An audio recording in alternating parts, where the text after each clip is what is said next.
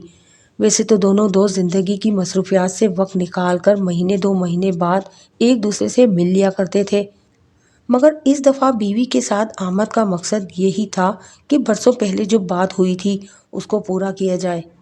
دوست کے بیٹے کا نام وجاہت تھا اور وہ کسی سرکاری ادارے میں ملازم تھا۔ شاہدہ کا باپ اس رشتے پر نہ صرف راضی تھا بلکہ بہت خوش بھی تھا۔ اس کے علاوہ یہ بات بھی تھی کہ دونوں دوستوں نے اس کے بارے میں عہد بھی کیا ہوا تھا اور وہ عہد پورا کرنے کا وقت آ گیا تھا۔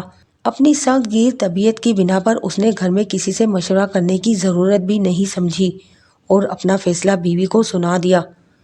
شاہدہ کی شادی میرے دوست کے بیٹے وجاہت سے ہوگی۔ ماں تو سیدھی سادی ایک مشرقی عورت تھی اور شوہر سے ڈر کر رہتی تھی۔ اس نے اس کے فیصلے پر سر جھکا دیا اور شائستہ کو باپ کے فیصلے سے آگاہ کر دیا۔ یہ خبر سن کر شاہدہ پر تو جیسے قیامت ٹوٹ پڑی۔ اس نے آنکھوں میں آنسو بھر کر ماں سے اس بات پر احتجاج کیا، اپنی ادھوری پڑھائی کا بہانہ بنایا، مگر اس کی ماں نے ہاتھ کھڑے کر دیے۔ میں تیرے باپ سے اس سلسلے میں کوئی بات نہیں کر سکتی، وہ میرے پیچھے پڑ جائے گا۔ اگر تجھے کوئی اعتراض ہے تو جا کر اسی سے بات کر۔ اس میں اتنی ہمت ہی کہاں تھی کہ باپ سے بات کرتی۔ وہ دل محسوس کر کر رہ گئی۔ ایک روز اس کی ماں اور باپ وجاہت کے گھر جا کر اسے دیکھ بھی آئے۔ وجاہت دونوں کو بہت پسند آیا تھا۔ شاہدہ نے فوری طور پر ناصر سے رابطہ کیا اور یہ خبر اسے سنائی اور بولی، ناصر اگر تم کچھ کر سکتے ہو تو کر لو، اپنے گھر والوں کو ہمارے گھر بھیج دو، شاید ابا مان جائیں۔ لمحہ بھر کو تو ناصر چپ ہو گیا، پھر بولا، میری امی تو بہن سے ملنے گئی ہوئی ہیں، 2-3 مہینے وہیں رہیں گی، تو پھر میں کیا کروں؟ مجھ میں اتنی ہمت نہیں کہ اپنے ابا کے سامنے زبان کھولوں، وہ بے بسی سے بولی۔ اس کی بات سن کر دوسری طرف خاصی دیر تک خاموشی رہی۔ پھر ناصر کی آواز آئی، تم شادی کرنے سے منع کر دو۔ یہ میں نہیں کر سکتی، مجھ میں اتنی ہمت نہیں۔ یہ کہتے ہوئے شاہدہ کی آنکھوں میں آنسو آ گئے۔ تم میرے ابا کو نہیں جانتے، مجھے ان سے بہت ڈر لگتا ہے۔ شاہدہ تم مجھے ٹھکرا رہی ہو، ناصر نے کسی قدر غصے سے کہا۔ اچھا ایسا کرو کہ موقع دیکھ کر مجھ سے کہیں مل لو، میری بڑی بہن صدر کے علاقے میں رہتی ہیں، ہم دونوں ان سے ملنے چلیں گے، ہو سکتا ہے کہ وہ کوئی حل نکال لیں۔ اس سے پہلے بھی ناصر نے اس سے کہیں باہر ملنے کو کہا تھا، مگر اپنی فطری بزدلی کی وجہ سے وہ اس پر راضی نہیں ہوئی تھی۔ اس مرتبہ بھی وہ ناصر کے مطالبے پر صاف ٹال گئی۔ زیادہ بہتر یہ ہوگا کہ تم اپنی بڑی بہن کو ہمارے گھر بھیج دو تاکہ وہ رشتے کی بات چلائیں، شاہدہ نے 2 ٹوک لہجے میں کہا۔ تم مجھے غصہ دلا رہی ہو، اس کی بات سن کر ناصر نے کہا، میں چاہتا ہوں کہ باجی تم سے ایک دفعہ مل لیں، پھر ہم آئندہ کا لاحقہ عمل طے کر لیں گے۔ سوری ناصر، یہ میں نہیں کر سکتی، مجھے کالج جانے کے علاوہ کہیں اور جانے کی اجازت نہیں ہے، اس نے بے بسی سے کہا۔ اس کی بات سن کر دوسری طرف سے فون بند کر دیا گیا۔ اس کے بعد ناصر نے خود سے فون نہیں کیا۔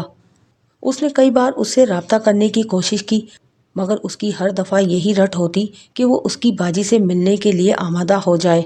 شاہدہ ایک سیدھی سادی اور ڈرپوک قسم کی لڑکی تھی، وہ اس بات پر راضی نہیں ہوئی۔ 2 ہفتے بھی نہیں گزرے تھے اس کی شادی بڑی سادگی سے ہو گئی۔ شادی کے بعد بھی ناصر اس کے دل سے نہیں نکل سکا تھا۔ اسے اس بات کا بھی افسوس ہوتا تھا کہ ناصر نے اس سے شادی کے لیے ذرا سا بھی تعاون نہیں کیا تھا۔ ماں اگر اپنی بہن سے ملنے دبئی گئی ہوئی تھی تو وہ اپنی باجی کو ان کے گھر بھیج سکتا تھا۔ دن گزرتے رہے اور اب اس کی شادی کو ہوئے 3 ماہ بیت چکے تھے۔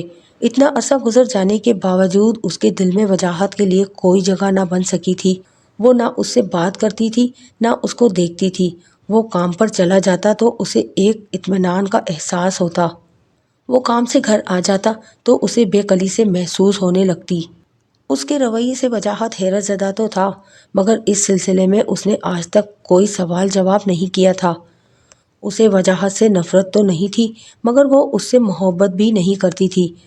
وجاہت بھی جانے کس مٹی کا بنا ہوا تھا کہ اس کی بے رخی اور نظر اندازی پر کوئی حرف شکایت زبان پر نہیں لاتا تھا۔ اس نے شاہدہ سے شادی اپنے باپ کے کہنے پر کی تھی۔ اسے اپنے باپ سے بے حد محبت تھی، کیونکہ وہ اس کے ساتھ بالکل دوستوں کی طرح رہتا تھا۔ باپ کی خوشی کے لیے وہ گھر میں یہی ظاہر کرتا تھا کہ وہ اس شادی سے بہت خوش ہے۔ شاہدہ بلا شبہ حسین و جمیل میں یکتا تھی۔ سر و قد، گورا رنگ، بڑی بڑی آنکھیں، مناسب دہانہ مسکراتی تھی تو بہت ہی پیاری لگتی تھی۔ اس سے شادی کر کے وجاہت بہت خوش تھا۔ وہ ایک شرمیلی طبیعت کا لڑکا تھا، اس لیے شادی سے پہلے اس کی جان پہچان کسی لڑکی سے نہیں ہو سکی تھی۔ ایک تو بیوی خوبصورت اور چندے آفتاب چندے ماہتاب تھی، دوسری باپ کی پسند تھی۔ وجاہت بہت ہی مطمئن تھا، مگر شادی کی رات کو ہی وجاہت کو اندازہ ہو گیا تھا کہ بیوی کھوئی کھوئی سی رہتی ہے۔ اس نے یہ سوچ کر دل کو تسلی دی کہ گھر والوں سے دوری کی وجہ سے ایسا ہوگا۔ ہفتہ گزرا تو برف پھر بھی نہیں پگھلی۔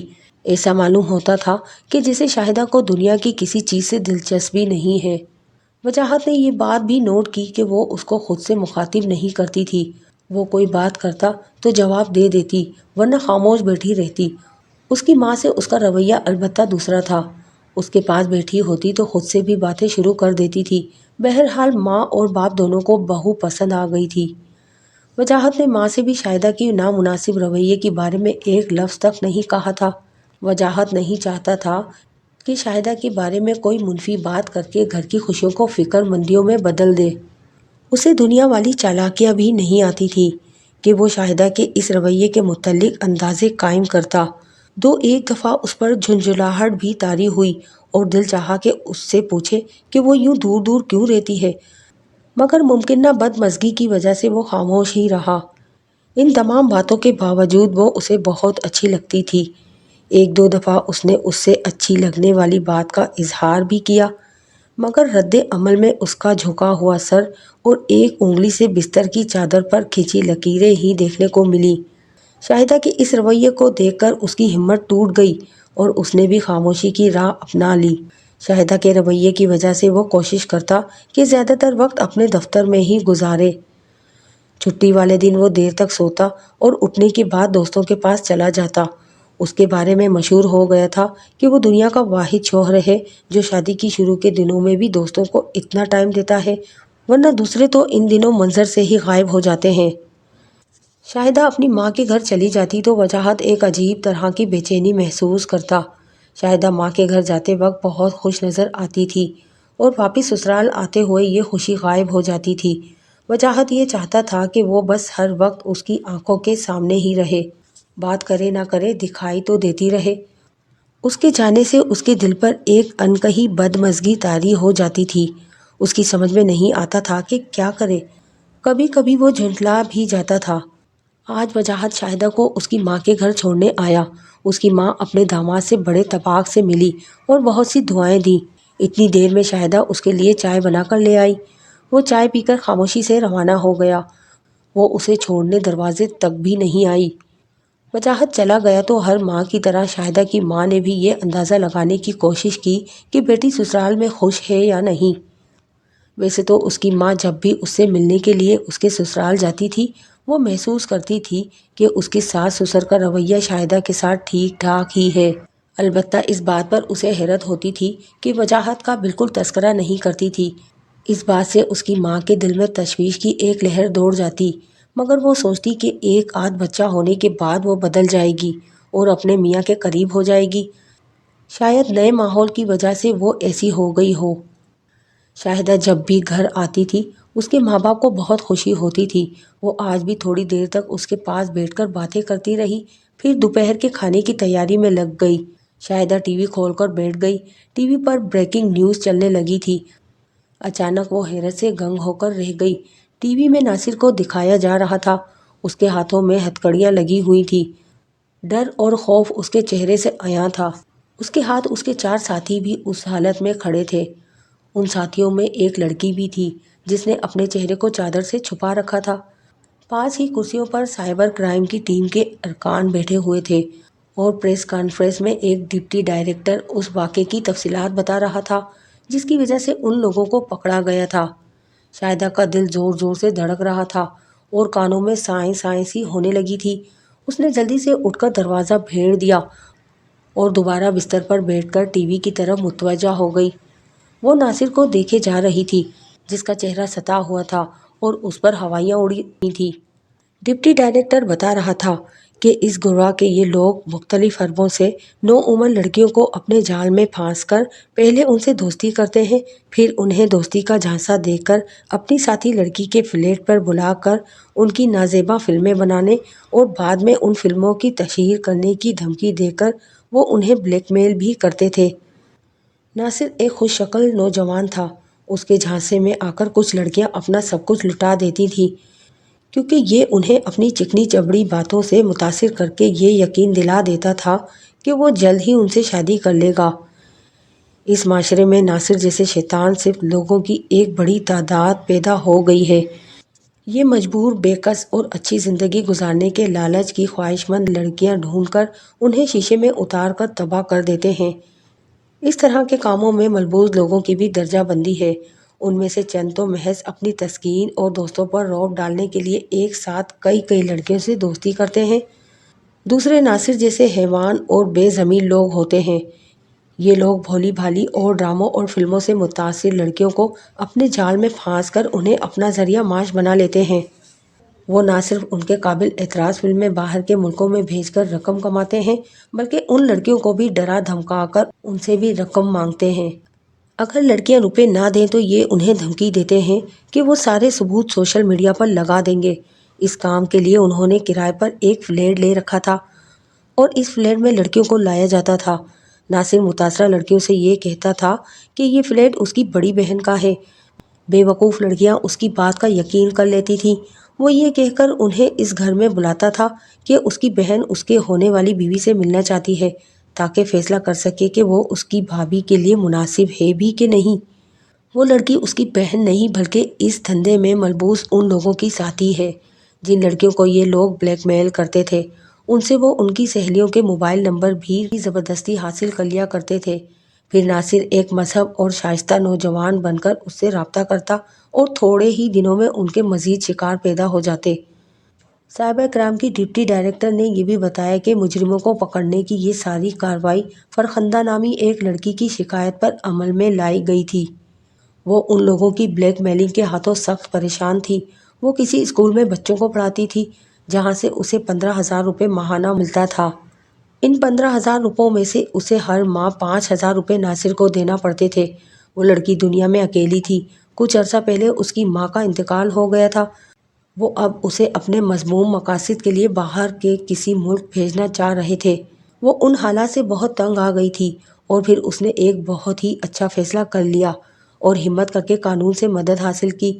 اس کی نشاندہی پر اس فلیٹ پر چھاپہ مارا گیا اور وہاں سے کئی جدید کیمرے، 4 لیپ ٹاپ، بہت سی نامناسب فلمیں اور دوسری قابل اعتراض اشیاء برآمد کر لی گئی ہیں۔ وہاں سے کچھ ایسی سکون بخش ادویات بھی ملی تھیں جو یہ لوگ لڑکیوں کو مشروبات میں ڈال کر پلاتے تھے۔ یہ دوائیں ان کے اعصاب پر اثر ڈال کر ان کے سوچنے سمجھنے کی صلاحیتیں سلب کر لیتی تھی۔ لیپ ٹاپ میں سینکڑوں لڑکیوں کی نازیبا تصویریں اور فلمیں موجود ہیں۔ شاہدہ دم خود بیٹھی یہ تمام باتیں سن رہی تھی۔ جب ٹی وی میں کیمرہ رکشندہ نامی لڑکی پر آیا تو باوجود اس کے کہ اس نے نقاب سے اپنا چہرہ چھپا رکھا تھا، شاہدہ نے اسے اس کی آنکھوں سے پہچان لیا۔ وہ اس کی بچپن کی سہیلی فرخندہ ہی تھی۔ اسے احساس ہو گیا کہ ناصر نے کہیں اسے رکشندہ کے ساتھ دیکھ لیا ہوگا اور ڈرا دھمکا کر اس کا موبائل نمبر لے لیا ہوگا۔ شاہدہ کو جھرجھری سی آ گئی۔ وہ ذلت اور رسوائی کے گڑھے میں گرنے سے بال بال بچی تھی۔ اب اسے اپنا سخت گیر باپ اور باپ کے خون پر سر جھکا دینے والی ماں بہت اچھی لگ رہی تھی۔ اس کے ذہن میں یہ بات بھی آئی کہ ماں باپ اپنی اولاد کے لیے جو بھی کرتے ہیں اچھا کرتے ہیں۔ ماں باپ کے فیصلوں پر عمل کر کے اولاد کو زندگی بھر ایک تحفظ حاصل رہتا ہے اور کسی بھی برے وقت میں ان کی ہر طرح کی حمایت اور مدد میسر ہوتی ہے۔ دنیا میں تو قدم قدم پر بھیڑیے نما انسان موجود ہیں جو اپنے فائدے اور نفسیاتی خواہشوں کی تکمیل کے لیے دوسرے معصوم انسانوں کو انتہائی اذیت ناک تکلیفوں سے دوچار کر دیتے ہیں، اور اکثر تو اپنا جرم چھپانے کے لیے قتل جیسے گھناؤنے کام سے بھی باز نہیں آتے۔ ان کی باتوں میں آ کر کیسے کیسے سانحات جنم لیتے ہیں۔ اچھی خاصی زندگیاں جہنم کا نمونہ بن جاتی ہیں، خاندانوں کی عزتیں خاک میں مل جاتی ہیں، اور ایسا محض اس لیے ہوتا ہے کہ اپنا فائدہ نامناسب طریقوں سے اچھی زندگی گزارنے کا لالچ اور بھیڑ کے بھیس میں بھیڑیے جیسے لوگوں کی چکنی چپڑی باتوں میں آ کر بہت سی ناسمجھ لڑکیاں ان کے جال میں پھنس جاتی ہیں۔ اب ٹی وی پر فرخندہ کا بیان چل رہا تھا۔ اس نے بڑی تفصیل سے ناصر اور اس کے دوستوں کے جرائم کا پردہ چاک کیا تھا۔ آخر میں اس نے اس بات کا اعتراف بھی کیا تھا کہ ناصر کی دھمکی کے نتیجے میں اس نے بھی اپنی ایک سہیلی کا موبائل نمبر اسے دے دیا تھا، جس کا اسے بے حد افسوس تھا، مگر خوشی اس بات کی تھی کہ وہ سہیلی اس شیطان کے جال میں نہیں پھنسی تھی۔ شاہدہ نے لرزتے ہاتھوں سے ریموٹ اٹھا کر ٹی وی بند کر دیا اور بستر پر گر پڑی۔ وہ اس بات پر شکر ادا کر رہی تھی کہ وہ ایک بہت ہی تباہی اور بدنامی سے بچ گئی تھی۔ وہ سوچنے لگی کہ لڑکیوں کے لیے دنیا میں صرف ماں باپ، بہن بھائی اور شوہر ہی ہوتے ہیں جو انہیں تحفظ دیتے ہیں، باقی خیر تو سب بے دردی سے اپنا مفاد نکالنا چاہتے ہیں۔ تمام لڑکیوں کو ماں باپ، بھائی بہنوں اور شوہروں کی عزت کو مقدم رکھنا چاہیے، کیونکہ یہ سب ان کے محافظ ہوتے ہیں۔ جب ان سب کی عزت کو مقدم رکھا جائے گا تبھی ان انسان نما بھیڑیوں اور شیطانوں سے محفوظ رہا جا سکتا ہے۔ تھوڑی دیر بعد جب اس کی حالت سنبھلی تو اس نے اپنا وہی چھوٹا سا موبائل اٹھایا اور وجاہت کا نمبر ملانے لگی۔ نمبر ملا تو اس کے کچھ کہنے سے پہلے ہی اس کے کانوں میں وجاہت کی خیریت بھری آواز آئی۔ شاہدہ خیریت تو ہے، کیسے فون کیا؟